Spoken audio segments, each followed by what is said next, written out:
Good evening, ladies and gentlemen. I will call to order the Arvada City Council meeting for the date of June 3rd, 2024. I will call upon, Councilmember Davis for our moment of reflection and then the pledge. Please join me for a moment of reflection.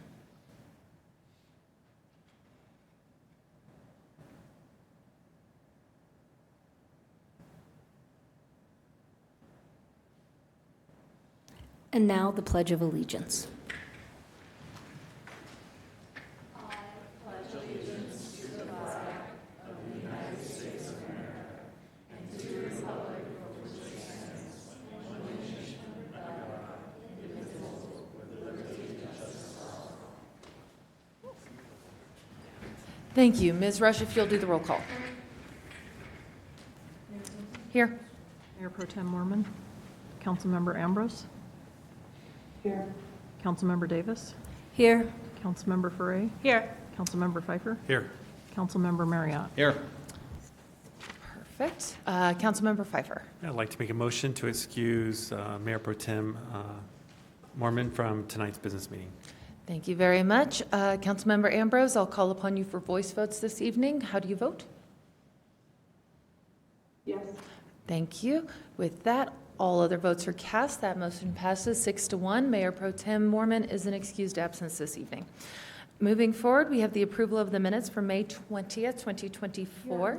Just to correct the record really quick, your last vote, I believe, was 6-0. Is that correct? 6-0. Okay, with Councilmember, or with Did I Mayor say Pro Tem 6-1? Mormon. Yep. My mistake. Apologies. 6-0 Thank with you. Mayor Pro Tem Mormon being an excused absence. Next, we will call upon the approval of minutes for May 20th, 2024. Are there any corrections or edits? Seeing none, those stand approved. And tonight we have two recognitions that we will be doing. The first, I will turn it over to Councilmember Foray for the Proclamation for National Gun Violence Awareness Day. Thank you, Mayor. Is there anyone in the audience to receive this proclamation? That's right. We switched you guys, All didn't right. we? All right. Councilmember Davis for gun violence. Thank you. Is there anyone here to accept this proclamation? If you would care to come up and stand. So, proclamation for the city of Arvada. Whereas every day 120 Americans are killed by gun violence alongside more than 200 who are shot and wounded. And on average, there are nearly 18,000 gun homicides every year, and Americans are 26 times more likely to die by gun homicide than people in other high-income countries. And whereas Colorado has 951 gun deaths every year with a rate of 15.9 deaths per 100,000 people, a crisis that costs the state $11.7 billion each year, of which $156.1 million is paid by taxpayers. Colorado has the 22nd highest rate of gun deaths in the U.S., and gun homicides and assaults are concentrated in cities, with more than half of all firearm-related gun deaths in the nation occurring in 127 cities. And whereas cities across the nation, including Arvada, are working to end the senseless violence with evidence-based solutions and protecting public safety in the communities where they serve, is the mayor's highest responsibility. Support for the Second Amendment rights of law-abiding citizens goes hand in hand with keeping guns away from people with dangerous histories. And whereas mayors and law enforcement officers, in partnership with local violence intervention activists and resources, know their communities best, are the most familiar with local criminal activity and how to address it, and are best positioned to understand how to keep their citizens safe. And gun violence prevention is more important than ever as we see an increase in firearm homicides and non-fatal shootings across the country, increased calls to domestic violence hotlines, and an increase in city gun violence. And whereas in January 2013, Hadiya Pendleton was tragically shot and killed at age 15, and on January 7th, 2024, to recognize the 27th birth of Hadiya Pendleton, born June 2nd, 1997, People across the United States will recognize Gun Violence Awareness Day and wear orange in tribute to she and other victims of gun violence and the loved ones of those victims. And whereas the idea has inspired a group of her friends who asked their classmates to commemorate her life by wearing orange, they choose this color because hunters wear orange to announce themselves to other hunters when out in the woods, and orange is a color that symbolizes the value of human life. And whereas anyone can join this campaign by pledging to wear orange on June 7th, the first Friday in June in 2024, to help raise awareness about gun violence. And by wearing orange on June 7th, 2024, Americans will raise awareness about gun violence and honor the lives of gun violence victims and their survivors. And whereas we renew our commitment to reduce gun violence and pledge to do all we can to keep firearms out of the hands of people who should not have access to them, and encourage responsible gun ownership to help keep our families and communities safe. Now, therefore, be it proclaimed by the Mayor and City Council of the City of Arvada, Colorado, that June 7th, 2024 be designated as the National Gun Violence Awareness Day. And we encourage all to support local efforts to prevent the tragic effects of gun violence and to honor and value human lives. This is dated the 3rd day of June, 2024.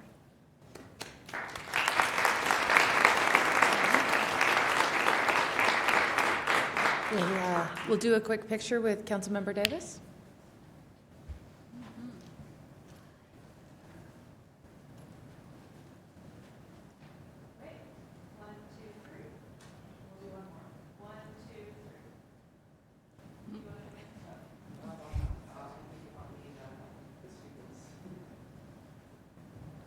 Thank you so much. If there's anyone who would like to approach the podium and share remarks, you're more than welcome to at this time. Thank you. So we are the Arvada West subchapter of Team Enough Denver, a youth-led gun violence prevention organization that is part of the Brady campaign. And we just wanted to express our gratitude and what an honor it is to accept this proclamation, recognizing an issue that is so deeply personal for all of us, especially as students, and to see that recognized in our home city of Arvada. So thank you so much. Thank you. We appreciate all of you being here this evening. Thank you.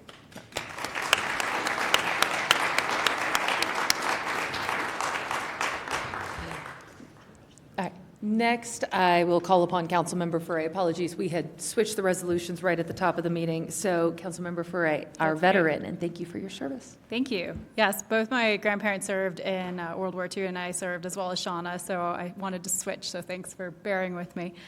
This proclamation, I will read it. Here we go. Whereas The Girl Who Wore Freedom is a film documentary which invites audiences to discover the untold stories of D-Day from the men, women, and children who lived through German occupation and Allied liberation of Normandy, France. And whereas the film tells stories of an American that lives its values, instilling pride in a country that is in danger of becoming a relic of the past. And whereas The Girl Who Wore Freedom reminds viewers of who we are as Americans when we are at our very best, when we are standing up for those who are poor, oppressed, especially those whose freedoms and liberties have been stolen. And whereas this film will be a reminder that individuals and nations' acts of bravery, care, and compassion have the power to impact others for generations. And whereas The Girl Who Wore Freedom will be coming to Harkins Theater 14 in Arvada on June 5th to celebrate the 80th anniversary of D-Day, the veterans who served in World War II and all veterans who followed in their footsteps. And whereas Arvada has over 100 World War II veterans, some who may have served in Normandy campaign. Now, therefore, be it proclaimed by the Mayor and City Council of Arvada, Colorado, that on the 80th anniversary of Operation Overlord, best known as D-Day, the City of Arvada hereby officially recognizes June 6th as a day to acknowledge all World War II liberating veterans of the City of Arvada and acknowledge those veterans of this city who followed in their footsteps. For their sacrifices and contributions to securing liberty for this great nation, the City of Arvada is forever grateful and will remember their dedication for maintaining our freedom, both in the past and present, dated this 3rd day of June 2024. Is there anyone to accept this? All right. No. All right, thank you. Thank you. Well, then the council will be happy to accept, and hopefully others will be able to make the screening. And thank you for anyone watching who might have served in any war, but especially in World War II.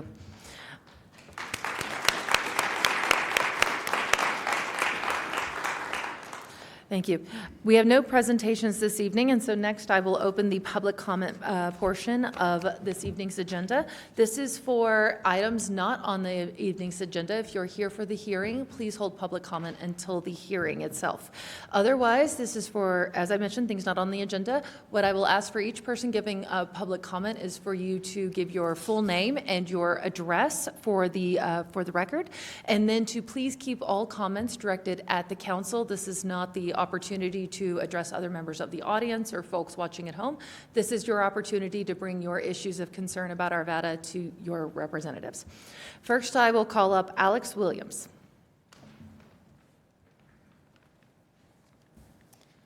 Good evening. My name is Alex Williams. Do I give my address publicly right now? Yes, please. 9821 West 53rd Place, Arvada, Colorado. Thank you. 80002. I'm a member of the Arvada Parks Advisory Committee and an Arvada resident. APAC has been discussing the challenge of water scarcity and biodiversity loss in parklands. Park management staff are well aware of the risk posed by climate change and population growth and have been experimenting with turf grass removal as a strategy to save money, water, and time while maintaining park amenities valued by the community. We invited park managers to speak to our community about the efforts currently underway, and we were pleased to see the types of native and water-wise plantings happening at some golf courses and parks in the city. And we were told that city leadership is supportive of these efforts to reduce the coverage of ornamental turf grass. We were also told that there isn't a formal policy guiding this work, and that these projects often take place as resources become available and individual managers take it upon themselves to implement them. This puts us slightly behind the curve of other Front Range communities when it comes to this topic. Our group has a list of cities from Aurora to Golden, which have formally adopted policies stating their goal to deliberately transition away from ornamental, monocultural turf grasses in areas where they serve no recreational purpose. A number of current Arvada plans address this topic, if not exclusively. The city's 2016 Parks, Trails, and Open Space Master Plan stipulates that park design criteria must include native or drought-adapted landscape materials. The 2014 Comprehensive Master Plan has goals regarding water resource conservation and developing parks in an environmentally sensitive manner. The goals list actionable items such as encouraging greater water conservation through expanded public education programs, promoting and educating the public about the use of xeric and water-wise landscaping, and converting non-drought tolerant landscape turf wherever possible. And now, with the passage of Senate Bill 24005, Prohibit Landscaping Practices for Water Conservation, we recommend City Council accelerate this urgent work by taking a few immediate actions. Fund more park median renovation projects. These areas present prime opportunities for turf conversion. In many cases, they've already been cut off from their water supply due to road projects, and they were noted by maintenance staff to be particularly dangerous due to their location. Second, promote large-scale turf removal pilot projects. The city should capitalize on ongoing projects like the one at Tomlinson Park by doing more public engagement and outreach to build support and by gathering robust data to justify more future projects. And finally, commission the development of a guiding turfgrass policy for parklands. This policy would set the framework for the city to implement Senate Bill 24005 for all Arvada landscaping practices in 2024 and beyond. We will share some additional documentation with City Council, including a sample policy and a list of cities with existing policies by the end of this week, and APAC is at your service to assist in the furtherance of these recommendations. Thank you very much, Mr. Williams. Next, I will call up Randall Cogswell.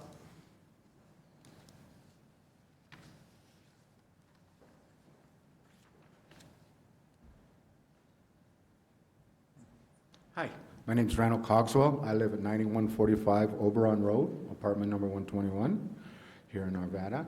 And I'm here to say thank you for the block grant you provided Mission Arvada. I became a client of Mission Arvada during COVID. I had some legal troubles. I was on probation requiring drug tests, classes, and meetings with probation. I had no transportation. And thanks to the block grant that you provided, I was able to get to all my drug tests, all my classes, and get through. And now I'm off paper. I mean, things have really changed for me. It's really turned around, and I can't even express how much Mission Arvada has done for me. let alone the little grant that you give them to get me groceries. I mean, I was really in a bad situation, and I probably would be in jail now, because there were weather days that I just wouldn't have gone to. I had a long way to go to get to the drug test, and I'd call and I'd find out if I was tested that day. As soon as I knew I needed to be tested, I'd call Susan. She was assigned to me, and she told me, okay, this time of the day I can come get you. She always found a time to get me to my tests. And that kept me out of prison, I'm guessing. I don't know, but I just encourage you to redo that block grant to Mission Arvada. It was greatly beneficial. And that's all I have. Thank you. Thank you very much. All right, next I'd like to bring up Ed Yvak.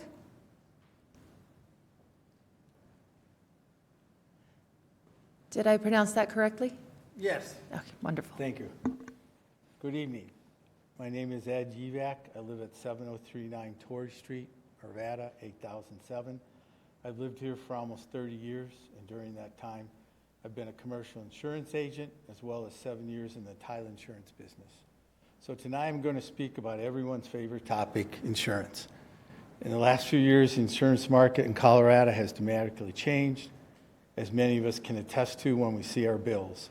The driving factor behind this is a tremendous increase in the frequency and severity of extreme weather events occurring locally and globally. Not only has the insurance industry increased premiums to cover the growth in claims, but most importantly, from my perspective as an agent, they've greatly reduced what they're willing to insure. Warren Buffett once said, "There's no such thing as a bad risk, just a bad premium." Well, those days are gone, as major insurance companies such as Travelers Hartford only want to write policies they call best in class, which means minimal risk. So national carriers are reducing their workforce, increasing premiums, and decreasing risk in search of making a profit. This doesn't bode well for the vast majority of insureds, as they have more than minimal risk. Historically, statistics showed 95% of properties in America were insured, and now it's dropped down to the 80s and will only continue to decrease. Given this backdrop, I think the Kilmer RV development is uninsurable. Why would any insurance company be willing to take the risk, given the site's history as an unregulated, abandoned landfill with its potential base layer instability, increasing releases of toxic gases, as well as other pollutants such as lead seeping out? I wouldn't describe this as best in class. I'm here tonight because I'm concerned, even fearful, that if a policy is written for this site, and down the road issues such as subsidence, the land sinking, drainage, or pollution issues arise, then it's likely that the carrier would deny coverage. Then the affected parties end up in litigation, thus creating a cascading effect throughout the neighborhoods, affecting health and desirability. There are people in this room who have the ability to avoid this. I ask them to use that ability. Lesson 101 from insurance school is don't insure something that you wouldn't be comfortable taking your mother to or showing it to her, or maybe living next to. So thank you. Thank you very much. Ms. Rush, do we have anyone on Zoom this evening? On there right now. Okay, well, we will hold, or actually, is there anyone else in chambers who would like to speak at this time? Seeing none, Ms. Morris, would I be all right then to go ahead and close the 3-minute and offer those two residents, should they come back on, the 5-minute opportunity at the end of the meeting?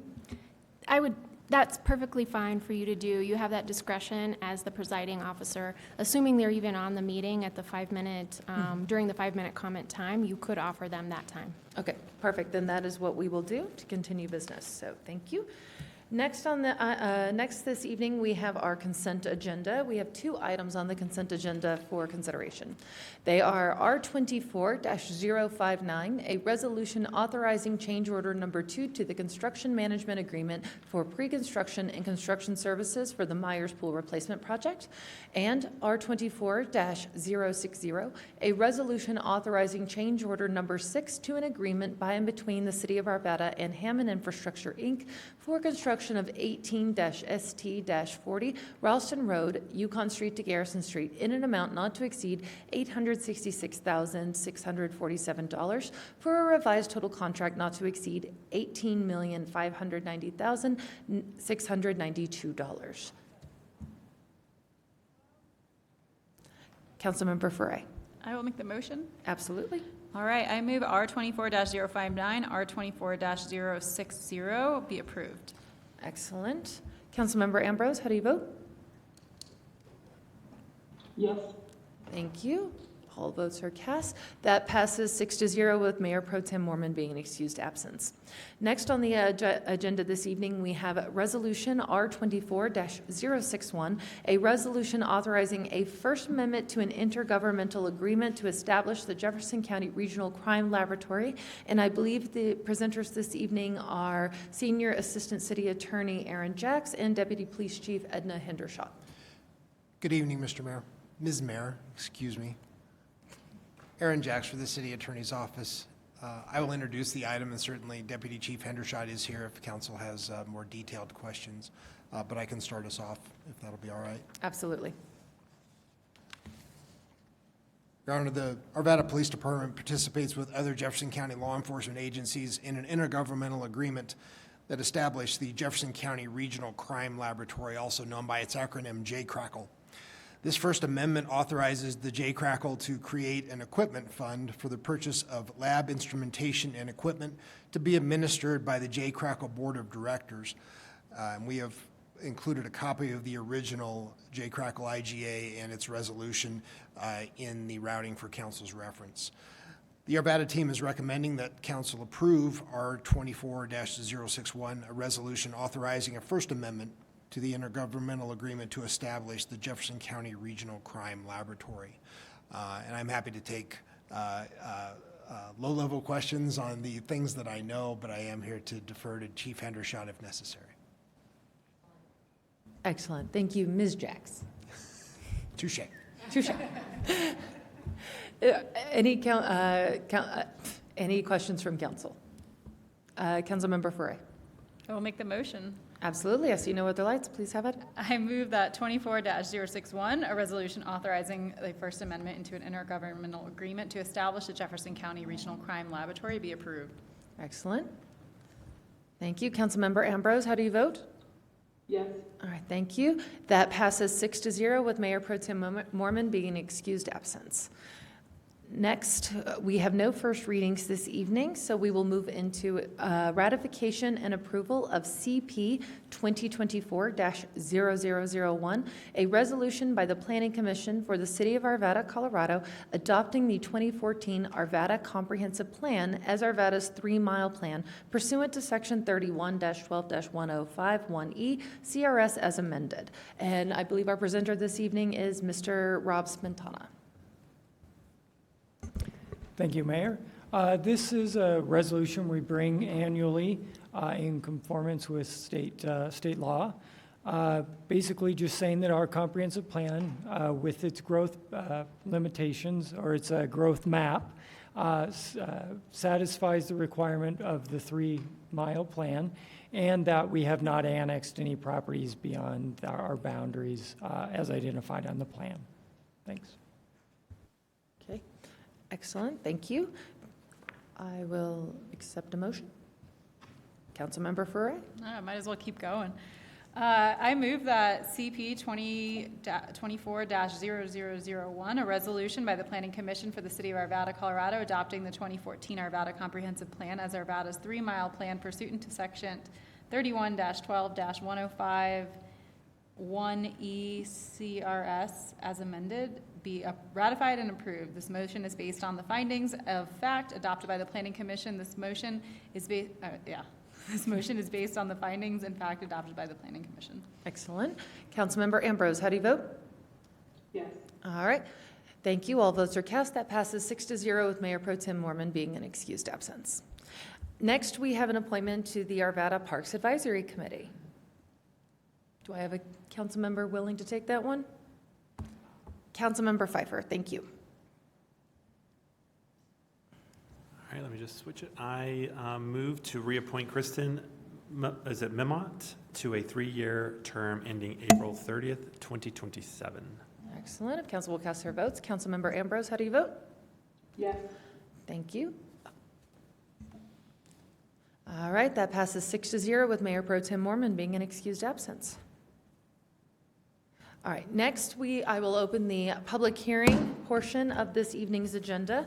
We have 4 different major modifications for the Indian Tree Golf Course Cart Barn, a 0.07 acre parcel of land generally located at 755 Wadsworth Boulevard. And for this, I will combine the 4 different items for the nature of the public hearing. And Ms. Moore, as I read all 4, correct? That's correct. All right, then bear with me here. So item 1 is a major modification for subsection 5-1-2-3B of the Land Development Code related to primary buildings being designed to avoid a monolithic appearance when viewed from the street for the building generally located at 75555 Wadsworth Boulevard. Item number 2, a major modification from the Land Development Code subsection 5-1-2-3C6B related to facades facing streets, parks, or open space have a minimum of 20% of the facade be windows for the building generally located at 7555 Wadsworth Boulevard. Item number 3, a major modification from the Land Development Code subsection 5-1-2-3C8C related to the maximum length of a continuous roof ridgeline between 35 feet for the building generally located at 7555 Wadsworth Boulevard. And finally, item 4, a major modification from the Land Development Code subsection 5-1-2-3C8D related to pitched roofs having a minimum eave overhang of at least 1 foot for the building generally located at 7555 Wadsworth Boulevard. All right, I will accept the notice and posting as part of the log part of the record. Will anyone who wishes to speak on this matter please raise your right hand? All right, thank you. Do you swear or affirm that the testimony you will be giving in these proceedings will be the truth, the whole truth, and nothing but the truth? Thank you, so noted. The applicant may now make their presentation. So the staff may have a brief introduction before the applicant comes up, so. Perfect. Just Mr. Smetana, please, go ahead. Yeah, no problem. Thank you, Mayor. As you mentioned, the Apex Park and Recreation District is requesting 4 major modifications from the Land Development Code for the Cart Barn building. Those are related to monolithic appearance, inclusion of windows, the length of continuous ridgeline, and eave overhang depth. Due to the location of the golf cart storage building or barn, being a significant distance from residential properties and streets, and the location adjacent to or behind other buildings on the site, it was determined that a simplistic building design may be acceptable. The use of the building for storage is also a factor in the design decisions. During their May 7th meeting, the Planning Commission unanimously recommended approval of the 4 major modifications. We have received the signed posting log, and it is in order, and the applicant is in attendance to provide you with a presentation, and I am available if you do have any questions for staff. Excellent. Thank you, Mr. Smetana. Please. Good evening. My name is Tobias Stroh. I live at 6240 West 5th Place in Lakewood, Colorado. I'm a partner with Janus Architecture and Interior Design. We're the architects for the project. I'm going to try and keep this brief, I hope. I don't know if the overall presentation has been shared with council members, if you're able to review it, so I don't want to elaborate too long or walk through the slides. I guess I can use this to do that, but this is a rendering view of the building as you're approaching through the surface parking lot to the golf course. It's the first new building in this at this location, at this site, with the intent of, in the future, building a new clubhouse, which would be designed. And as mentioned, it's a cart barn, so it should be subservient to the overall building assemblage. So that those are some of the reasons why it's, you know, a very simple structure, a simple shape. Let's see whether this works. No.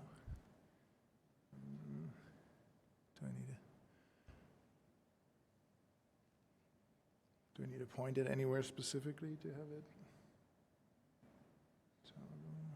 Oh, there we go. Oh, now it moved. Okay. So you heard the address. You know, it's off of Wadsworth Boulevard, and you can see the existing conditions here with the entry off of Wadsworth Boulevard, with the existing maintenance facility to the north or right-hand side as you're entering the surface parking lot. Then there is a smaller service building, and then the existing golf clubhouse kind of toward the southwest. Yeah, there you go. So this shows the existing buildings and the location of the proposed cart barn, located in between the driving range and a couple of the greens. So as I mentioned, the building is a simplistic design. There's a number of different reasons for that, other than it being a distance away from other buildings or residential context, which is what we believe the code was certainly written for, contextualism.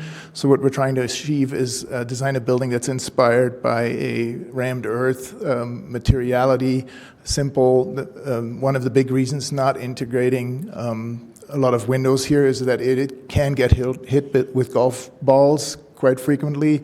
So we're using resilient materials. I brought some materials here too, if you're interested in seeing, the actual physical materials that we're proposing. So it's a CMU material predominantly for the main structure, a simple roof form, and then these translucent panel elements at the gable ends, at access gates, and also at a skylight that is shown here as well at the top.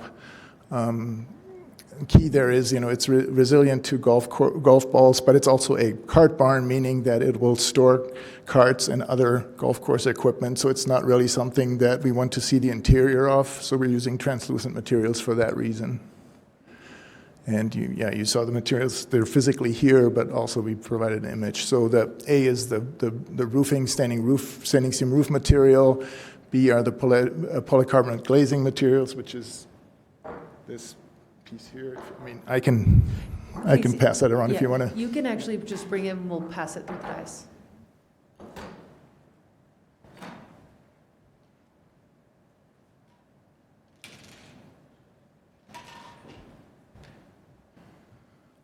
And then as part of the overall property, there are some tree locations that have happened, and we have our landscape architect here as well, if there are any questions in regards to that. And then just showing the lighting plan, which is required from a zoning standpoint. And then indicating here, there's also an intent to have future PV panel application on the south-facing roof here.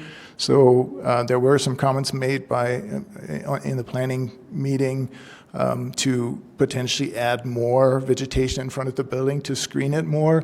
But certainly there's a concern with then covering up future solar gains that would be achieved. And another aspect of this is that there's going to be a transition from gasoline-powered golf carts to electric golf carts. So the idea is to have a completely more sustainable approach going forward, and a lasting building that's going to function and serve the golf course well for many decades to come. As part of this, the other little piece that we are proposing is to repaint the existing CMU building that's adjacent there, to start to sort of tie together the properties in terms of the color scheme and materiality. And that's all I have. Ready for questions if you have. Okay, excellent. Is there any member of the public who would like to testify on this item? Is there anyone on Zoom? Seeing none, I will close the public comment portion of this hearing and open it to council member questions or actions. Councilmember Marriott. Just one simple question. Is there a particular reason why the roof has no overhang? I would have expected minimal overhang, unless is this for facilitating a certain type of construction, or is there a reason for it, or what went on there? Yeah, so the intent is just to have a very simple archaic form, which is, this barn form that doesn't have overhangs. The other thing is that, again, in terms of the golf ball impacts and golf balls landing at the edge of the roof and having gutters there that overhang would cause additional, maintenance requirements there. Okay, thank you. Councilmember Ferre. The left image, right, so your left image, is what Indian Tree Golf Club would see if they're looking out, if they're dining. Is that right? Roughly, yeah. As I mentioned, there's an intent for a future new golf clubhouse, which would be slightly reconfigured in terms of its orientation, would face more toward the mountain range and the open space and the golf course, and have a proximity to this building as well. Yeah. So every Wednesday, a few of us actually go to Kiwanis at Indian Tree, so I'm just imagining if I'm in the clubhouse at the time, even if it's not renovated, to be repositioned, that's what you would be looking at. And while I respect the idea of not having tree canopy to cover that solar panel, perhaps the shorter trees could be there to cover some, because it is just a very large, long building. That would just be my only feedback, is you can see the clubhouse, them looking towards that direction. It could be not appeasing to some of the people eating and dining there, but. Yeah, just some simple No, landscaping. other than that was my only feedback, is just some simple. yeah, I mean, the rendering isn't 100% reflective of what the landscaping plan shows here in terms of, I mean, we wanted to make sure that you also can see the building Yeah, when we're that's presenting fair. here. So you can kind of see in this landscaping plan here where there's actually vegetation located and kind of addressing what you're concerned with, I believe. Yes, thank you. Excellent. If there are no other council questions, I'll open it up for motion action. Councilmember Pfeiffer. I'll go ahead and make the motions. Perfect. We'll take them one at a time, and we'll vote on each one respectively. All right, I move that the major modification from the Land Development Codes, subsection 5-1-2-3, B is a boy, primary building shall be designed to avoid a monolithic appearance when viewed from the street for the building generally located at 7555 Wadsworth Boulevard in the city of Arvada, Colorado, be approved. Thank you. Councilmember Ambrose, how do you vote? Yes. Thank you. That passes 6-0 with Mayor Pro Tem Mormon being an excused absence. Councilmember Pfeiffer, item 2, please. Yep, I move that the major modification from the Land Development Code, subsection 5-1-2-3C6B, a facade facing streets, parks, or open space, a minimum of 20% of the facade should or shall be windows for the building generally located at 7555 Wadsworth Boulevard in the city of Colorado, Arvada, Colorado, be approved. This motion is based on the findings of fact and any conditions, if applicable, adopted by the Planning Commission. Thank you. All council members will cast their votes. Councilmember Ambrose, how do you vote? Yes. All right. That passes 6-0 with Mayor Pro Tem Mormon being an excused absence. I move that the major modification from the Land Development Code, subsection 5-1-2-3C8C, maximum length of a continuous roof line edge, roof ridge line is 30 feet for the building generally located at 7555 Wadsworth Boulevard in the city of Arvada, Colorado, be approved. This motion is based on the findings of fact and any conditions, if applicable, adopted by the Planning Commission. Thank you. Councilmember Ambrose, how do you vote? Yes. That motion passes 6-0 with Mayor Pro Tem Mormon being an excused absence. Councilmember Pfeiffer, last one. I move that the major modification from the Land Development Code, subsection 5-1-2-3C8D as in David, pitched roof shall have a minimum eave overhang of at least 1 foot for the building generally located at 7555 Wadsworth Boulevard in the city of Arvada, Colorado, be approved. This motion is based on the finding of fact and any conditions, if applicable, adopted by the Planning Commission. Thank you. Councilmember Ambrose, one last time. How do you vote? Yes. Thank you. That passes 6-0 with Mayor Pro Tem Mormon being an excused absence. Thank you very much for your being with us here this evening and for your great work. We look forward to seeing this building go up. Thank you.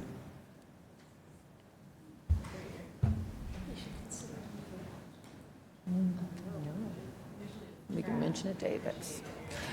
And thank you for bringing samples. We don't get samples a lot. I appreciate the tactile. Okay, with that, that closes the public hearing portion of this evening's agenda. I will now open the 5-minute public comment portion of this evening's agenda. I see no attendees on Zoom.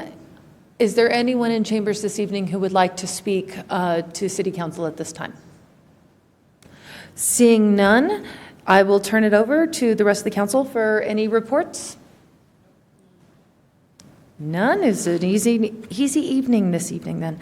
All right, reports from the city manager, Ms. Gillis. Thank you, Mayor.